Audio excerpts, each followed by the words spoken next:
O entrevistado de hoje é Paulo Martins, do Partido Liberal. Quem vai me acompanhar nesses dias de sabatina é o analista político Giuliano Pedroso, do Jornal da Manhã, da Rádio Jovem Pan. Bom dia, Pedroso. Bom dia, Mark. Bom dia a toda a audiência da RIC TV e da Jovem Pan.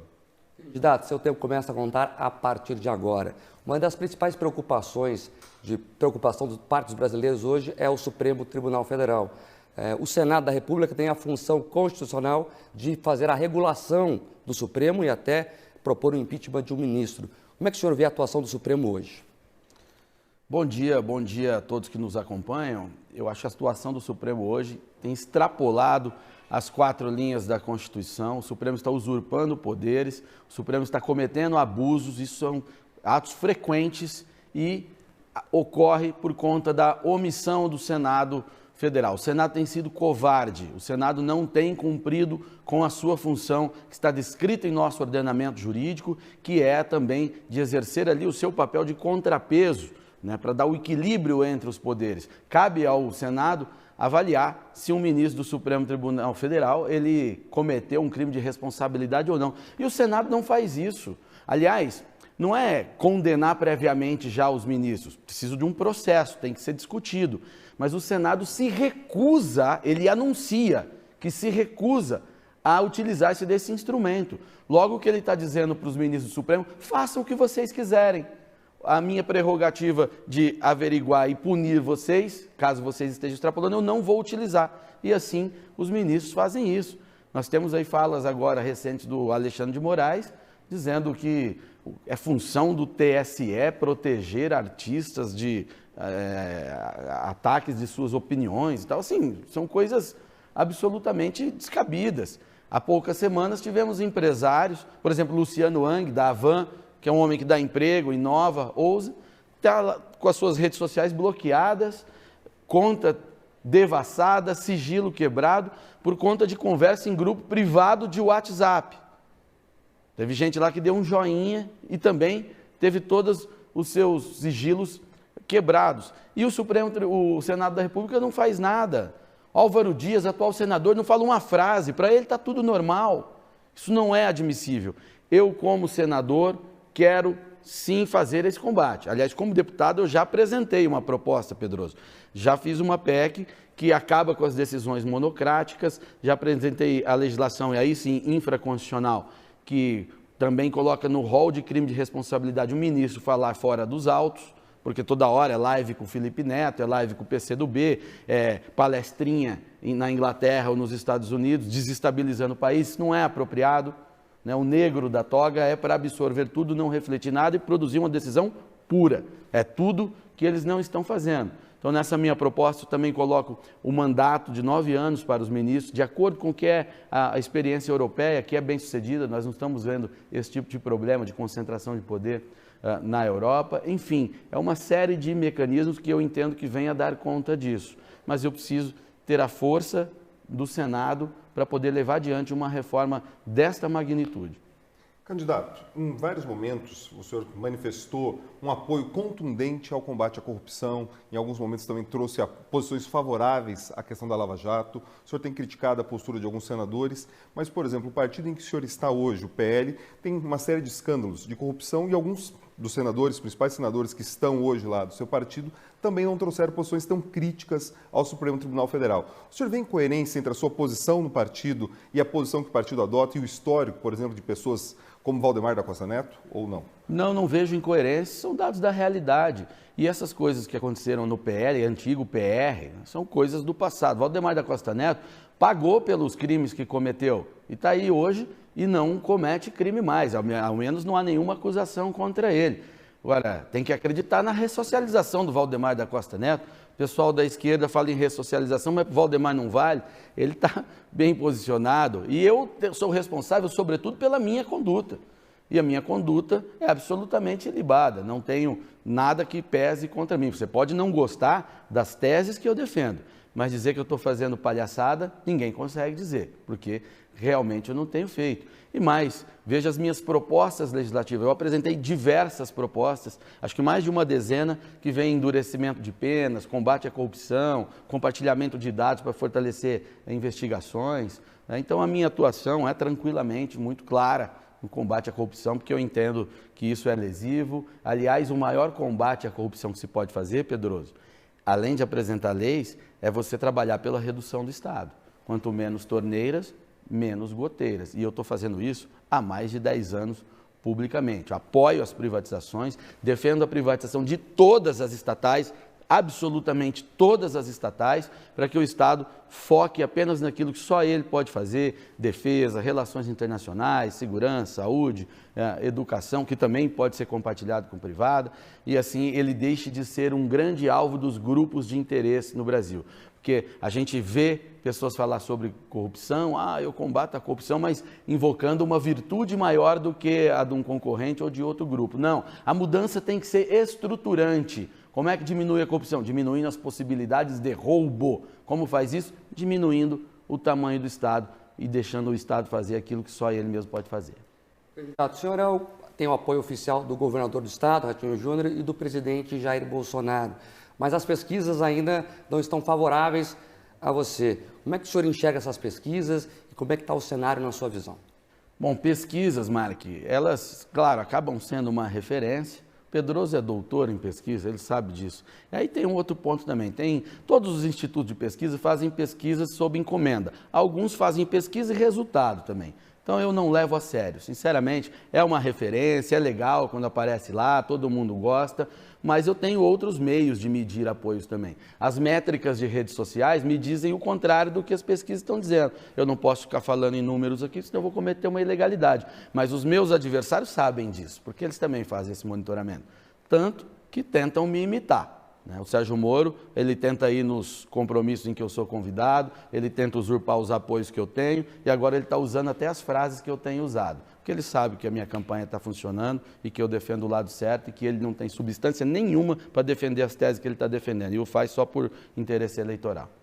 Dentre os indicadores possíveis, como o Marco falou, desse apoio, tanto do governador quanto do presidente, a gente poderia esperar, por exemplo, que prefeitos, grandes municípios manifestassem apoio também. A gente não tem acompanhado isso, pelo menos a sua candidatura. A gente percebe prefeito de Curitiba em outra direção, Ponta Grossa também, Cascavel, Londrina, Maringá. O senhor entende que a classe política, esses prefeitos, eles não têm confluído para a sua campanha por algum motivo em especial? Sim, tem vários motivos. Eu tenho apoio de muitos prefeitos, viu, Pedroso? Tenho apoio de mais de 200 prefeitos no interior do estado. Os prefeitos das grandes cidades, eles têm dificuldade de me apoiar porque eles querem ser governadores. Então, eles enxergam que a minha eleição de senador aos 41 anos de idade vai gerar uma nova possibilidade de poder no Paraná, que eu possa vir a ser candidato a governador no meio do mandato, coisa que eu não serei, eu não quero. Eu quero ser senador, eu não acredito no poder executivo do jeito que ele está juridicamente desenhado. Mas eles não acreditam nisso. Então, preferem apoiar, pode notar que eles apoiam normalmente o Álvaro Dias, porque já está numa outra etapa da carreira, é parlamentar desde 1968. Então, a perspectiva de futuro do Álvaro é diferente da minha, somos fases diferentes da vida. Então, para esses prefeitos que já estão em colégios eleitorais e têm as suas ambições legítimas, é difícil para eles me apoiarem, que eles entendem que vão estar apoiando a criação de alguém que vai preencher o espaço. E eu, mesmo assim, ajudei muito esses prefeitos, boa parte deles, com o mandato de deputado. O Rafael Greca mesmo, fiz uma ajuda muito grande para ele, ele sabe qual é, e ele me traiu, porque ele tinha me dado a palavra que ele me apoiaria. Depois ele apareceu apoiando o Álvaro Dias. Mas é isso, está pensando na própria carreira. Candidato, ainda sobre essa questão política, é importante falar que o senador vai ter relação com os prefeitos, num segundo momento. Como é que o senhor pretende falar com eles? Eu pretendo ter o apoio dos prefeitos, aliás, construir um grande grupo, que uma coisa é você falar, ligar e tal, e dar emenda. Não é isso que eu estou falando, isso faz parte. Mas eu estou dizendo em construir uma força política, porque eu defendo uma reforma no Pacto Federativo. Eu não acredito no sucesso pleno da nossa federação do jeito que ela está organizada, onde as pessoas moram em 100% no município e os municípios ficam apenas com cerca de 9% da receita para poder oferecer serviços e resolver os problemas todos que as aglomerações urbanas causam. Isso tem que ser alterado. Nós temos experiências internacionais que funcionam muito bem, onde a maior parte da receita, ou quase a maior parte, ficam nos municípios, como na Alemanha, a maior parte da receita fica no município. E na Alemanha tem uma coisa muito interessante, que chama a figura da cidade-estado, que eu acho que a gente tem que aprender com isso. As cidades que são maiores e que têm uma característica própria, ela tem que ter um poder legislativo maior e uma Constituição diferente. Aqui no Brasil, o município de São Paulo, que tem mais de 10 milhões de habitantes, ele tem a mesma Constituição jurídica do município de Barracão. Está errado isso. Ela tem outras necessidades. E essas experiências nos mostram isso. Nos Estados Unidos, o município também tem muito mais receita, não chega a ser maior, porque eles têm muito gasto com defesa externa, é outra situação, mas o município tem muito mais poder do que no Brasil. Mas para conseguir mostrar isso, eu tenho que ter a força dos prefeitos para sensibilizar os demais parlamentares para a gente poder ter essa ampla discussão. O governo Bolsonaro flertou com essa discussão, tá? Porque foi a primeira vez que um governo central aceitou abrir mão de poder, porque quem está nunca quer abrir. Foi Getúlio Vargas que constituiu isso para dar poder a ele. Então, o governo Bolsonaro tentou, mas o parlamento perdeu essa oportunidade. Mas a gente vai ter que reconstruir uma nova janela de oportunidade para isso. Eu pergunto isso porque alguns prefeitos, seus adversários, exploram as suas posições mais incisivas e dizem que isso pode atrapalhar a relação do governo com os prefeitos. O senador acaba sendo o senador é um facilitador. Né? O senhor pretende também atuar nessa área? Vai ter um equilíbrio? Ou é mais uma postura ideológica? Não, isso são ataques de quem está procurando justificativa para tomar dela a decisão estratégica que eu acabei de explicar aqui, porque quer ser governador depois. Os prefeitos querem gente firme que defenda os interesses dele, não querem frouxo. Sabe que frouxidão em Brasília não tem espaço para vitória com isso. Você tem que ir lutar pelo aquilo que defende e assim vai conquistar. E essa é a minha postura. Eu sou determinado, eu tenho convicção do que eu defendo e defendo as minhas coisas com muita dedicação. E eu tenho certeza que os prefeitos preferem um senador assim, porque esse gera resultado, do que um omisso que nem recebe eles em Brasília. Mas muitas dessas posições firmes, em algum momento, né, pensando agora não só nos prefeitos, mas também no ambiente de negócios, por exemplo, em alguns momentos o senhor adotou uma postura firme de críticas ao governo chinês, ao regime chinês. E eles são um dos principais parceiros econômicos aqui do Estado, em especial do agronegócio. Enquanto senador, o senhor tem um papel de representação tanto da República, mas também do povo paranaense. O senhor acha que essas posturas críticas a um parceiro comercial importante podem afetar o ambiente de negócios? Não, não vão afetar o ambiente de negócio. Ele é muito mais profundo do que uma posição sobre determinada coisa. Eu nunca critiquei negócios com a China, o Brasil vender para a China. Eu critico a postura chinesa que hoje muda a sua doutrina para uma doutrina expansionista, que nós temos que ter cuidado com isso. E aí eu estou defendendo os interesses do nosso país, as liberdades do povo brasileiro, né, a nossa democracia, diante de um regime que é um regime autoritário. Eu não posso fechar os olhos para isso porque a gente vende soja para lá ou vende outras coisas. A gente quer continuar vendendo lá, vai ser muito bem-vindo esse comércio. Mas temos que sim chamar a atenção para isso. E o poder legislativo, ele é diluído em várias cabeças exatamente para isso, porque o poder executivo não poderia fazer. Mas eu, como representante de parte da população, posso. E esse é um debate que parte da população do Brasil quer fazer e teme. E tem que temer, sim. E como representante, a gente tem que estar atento a essas situações que não são pormenores, são situações muito graves. Olha a conjuntura mundial, uma nova corrida armamentista, você tem um conflito na Rússia com a Ucrânia, que está afetando toda a Europa. Os alemães, quando acharam que esse tipo de conversa era uma bobagem que só atrapalhava os negócios, fizeram um acordo com a Rússia e agora são refém da Rússia. Riram do Donald Trump quando o Trump foi alertá-los lá numa cúpula do G8, se eu não me engano. E agora estão aí. O Putin diz, olha, vocês vão passar frio, hein? Vou fechar a torneirinha. E eles não podem fazer nada. Candidato, voltando a falar do Supremo, acabou de tomar uma decisão do Supremo Tribunal Federal de restringir o comércio de armas no país. O senhor é abertamente a favor do comércio de armas. Como é que o Senado e a sua atuação pode atuar nesse sentido? Isso é decorrente da postura do Senado, que não faz o seu papel, não exerce o contraponto. A decisão que suspendeu esses decretos de armas do presidente Bolsonaro, pode ler, ela não tem nada de jurídica, nada. Ela é fundamentada no que o ministro entende como o correto para a segurança pública. É política de segurança pública, não é papel dele. Ele não tem que discutir isso. Se o Fachin quiser discutir segurança pública, ele que se candidate. seja candidato a governador, a prefeito, a presidente da República, a senador, sei lá, mas não usar do seu papel para extrapolar os seus poderes e fazer o que fez.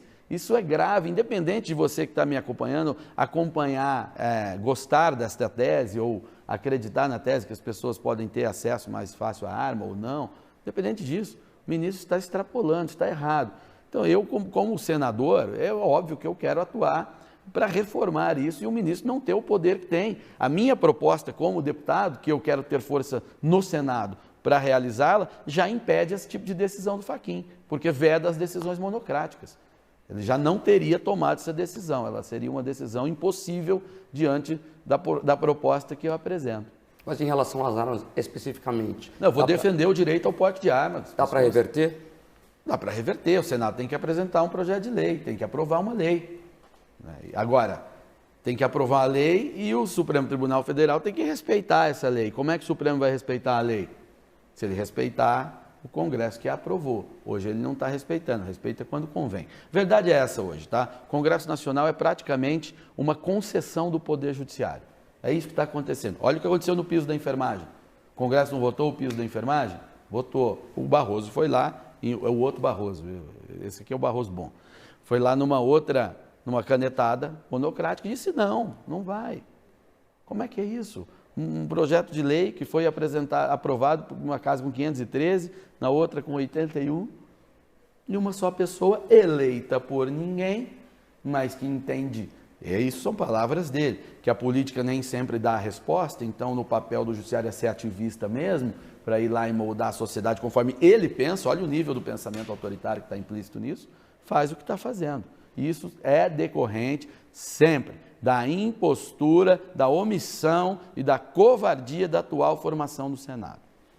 Pensando um pouco na sua trajetória, voltando a pensar também nessa campanha. Em vários momentos o senhor aqui, nas respostas, falou sobre o Pacto Federativo, redução da máquina pública, da máquina estatal. Isso pressupõe uma redução da carga tributária, entre outros aspectos, da gastança do poder público. Um dos grandes debates tem sido o gasto do fundo eleitoral, fundo partidário, desses recursos públicos para a campanha. O senhor sempre teve uma postura bastante contrária, mas tanto em 2018, na sua campanha de deputado, quanto agora na sua campanha de Senado, o senhor tem utilizado esse tipo de recurso. Não tem um descolamento entre o que o senhor fala e o que o senhor tem feito? Não, não tem não. Eu estou jogando dentro da realidade, dentro das regras. Esse é o modelo que o Brasil optou. Não cabe eu colocar uma regra que só valha para mim e assim eu ter uma disputa assimétrica com os demais. Eu tenho que jogar dentro do modelo. Agora, diferente dos demais, eu sou o único que propõe a mudança no modelo. E mesmo sofrendo retaliações de partido, como eu sofri numa outra ocasião, no outro partido que eu estava. Eu proponho essa mudança. E a gente tem que cobrar dos deputados e senadores que apoiem. Eu tenho dificuldade, não consigo as assinaturas para apoiamento dessa PEC, porque eu propus acabar com todo o financiamento público de partido e também de eleições, porque são dois fundos, né? O fundo regular do partido e o eleitoral, e coloca o mecanismo que a pessoa pode até sofrer um abatimento de imposto de renda caso faça uma doação, que é um mecanismo de incentivo. E aí sim, você aumenta até, inclusive, a questão da legitimidade social e popular das agremiações e candidaturas. Agora, o Partido dos Trabalhadores defende no seu estatuto esse fundo que está aí, esse modelo que está aqui, e que eu sou contrário. Mas eles venceram a parada, via canetada do Supremo Tribunal Federal. Então eu tenho que disputar nessas regras para ter condição de mudar as regras. Do contrário, elas vão ser perpetuadas. Candidato, o senhor apoia o Jair Bolsonaro, apoia ele, espera que ele ganhe. Mas caso o Lula vença as eleições, como será a sua postura? O Lula não vai vencer as eleições, Jair Bolsonaro vai vencer as eleições no primeiro turno, tenho convicção disso, mas temos que falar no campo da hipótese sem problema. Se eu for eleito senador e o Lula presidente, eu farei oposição ferrenha dia e noite ao governo Lula, porque o projeto do PT é um projeto autoritário, não é porque eu não gosto da cor ou porque eu vou ser lá fazer por birra as coisas. Não, é porque eu tenho que resguardar as liberdades brasileiras. O Lula fala que vai regular a mídia. O Lula apoia a ditadura da Nicarágua, o Lula apoia a ditadura da Venezuela. O Lula tem documento do PT falando que o erro do PT que o levou a perder o poder foi não ter promovido oficiais leais ao partido nas Forças Armadas e não ter controlado a mídia. Como é que eu não vou fazer oposição a um governo desse? Vou fazer oposição ferrenha, dia e noite, para que eles não avancem sobre as liberdades, sobre as garantias constitucionais do povo brasileiro. Pode ter certeza disso. Mesmo que essa postura, porventura, atrapalhe o relacionamento ou a destinação de verbas para o Estado do Paraná. Então, oposição, mesmo que isso, porventura, fira um pouco das relações do Estado com o governo federal. Os interesses do Paraná, os repasses são automáticos, o governo não pode fazer isso. Se ele fizer, é ilegal e eu vou denunciar as ilegalidades. O que eles podem fazer é não pagar a emenda que eu apresente imediatamente. Agora, uma parte das emendas, inclusive, são impositivas, eles têm que pagar. Agora, o que eles vão fazer, com certeza, é tentar mudar, inclusive, essas regras, para dar ainda mais poder ao governo federal. E mais, hein? Entre verba e liberdade, você fica com o quê? De que adianta estar cheio de verba aqui e um governo central te oprimindo, tentando moldar o seu pensamento? Então, o meu compromisso primeiro é com a liberdade dos indivíduos, não é com verba no caixa, não. Candidato, o senhor tem 1 minuto para falar com os paranaenses. Eu quero agradecer a RIC pelo espaço, pela conversa que a gente tem. Também agradecer os apoios que eu tenho recebido, que são enormes, muitos voluntários ajudando na minha campanha, o pessoal que vai atrás, pega adesivo, quer distribuir. É uma campanha com energia social e eu sou muito grato por todos que têm ajudado por isso. E também pedir ao eleitor que está indeciso, que está aqui nos acompanhando, que pese, que veja sobre a escolha que você vai fazer. A gente vai fazer uma escolha agora sobre um caminho de liberdade ou um caminho muito obscuro, que é esse que é representado pelo PT. Eu apoio o presidente Bolsonaro, apoio o governador Ratinho Júnior, tenho o apoio dos dois e quero poder ajudá-los e também, como eu já disse, garantir a luta pela sua liberdade, que sim está em risco. Não adianta você votar no presidente Bolsonaro e votar alguém que tentou traí-lo ou votar em outro que já fez oposição. Quem vota em presidente Bolsonaro tem que votar no Paulo Martins, que vai estar alinhado com ele, ajudando nas reformas e resguardando a liberdade dos brasileiros. E assim encerramos uma sabatina com os candidatos ao Senado. Riva!